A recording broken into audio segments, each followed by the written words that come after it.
Hello बच्चों, पुनः मैं आपको एक बार बताना चाहूँगा कि मैंने पिछले वीडियो में आपको वास्तविक संख्याओं के प्राकृत संख्या के बारे में कुछ जानकारी दिया था।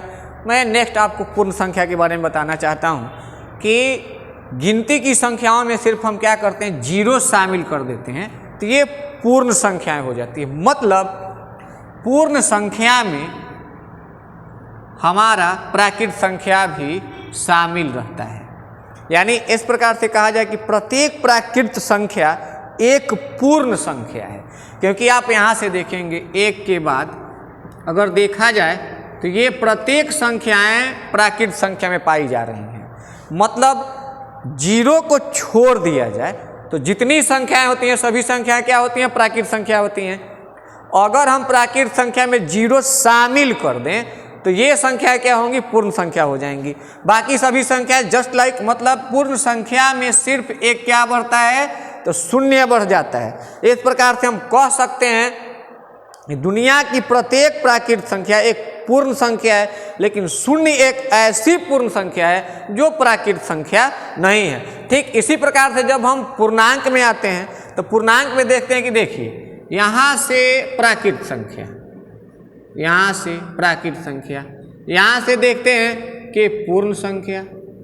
यानी पूर्णांक जो होते हैं एक ऐसे होते हैं, एक ऐसे परिवार की तरह हैं जिनमें प्राकृत संख्या भी है और पूर्ण संख्या भी है। यानी हम कह सकते हैं कि प्रत्येक प्राकृत संख्या एक पूर्णांक होता है।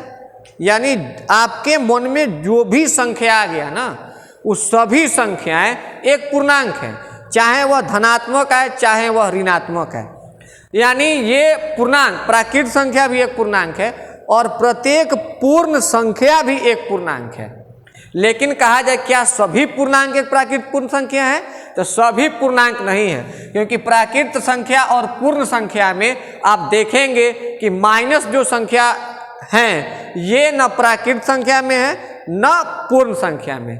इस प्रकार से देखा जाता है कि प्राकृत संख्या और पूर्ण संख्या एक पूर्णांक है, परंतु सभी पूर्णांक न तो पूर्ण संख्या है न प्राकृत संख्या है। सभी पूर्णांक की बात मैं कह रहा हूं, कुछ पूर्णांक नहीं, कुछ पूर्णांक तो हैं, कुछ पूर्णांक प्राकृत संख्या है, कुछ पूर्णांक पूर्ण संख्या है, लेकिन सभी पूर्णांक पूर्ण या प्राकृत संख्या नहीं है। हाँ, पूर्णांकों में एक चीज सीखने के लिए हमें मिला कि पूर्णांक भी दो तरह का हो जाता है। एक होता है हमारा धनात्मक पूर्णांक और दूसरा होता है हमारा ऋणात्मक पूर्णांक। यानी पूर्णांक हमारे दो तरह के, पॉजिटिव इंटीजर्स और निगेटिव इंटीजर्स। मतलब जो पूर्णांक धन चिन्ह के साथ, प्लस के साथ लिखा गया होगा वह होगा हमारा धनात्मक पूर्णांक, और जो पूर्णांक हमारा माइनस चिन्ह के साथ लिखा गया होगा, ऋण चिन्ह के साथ लिखा गया होगा, वह होगा ऋणात्मक पूर्णांक। यानी अब तक आपने सीखा प्राकृत संख्या, पूर्ण संख्या, पूर्णांक, भाज्य संख्या, सम संख्या, विषम संख्या।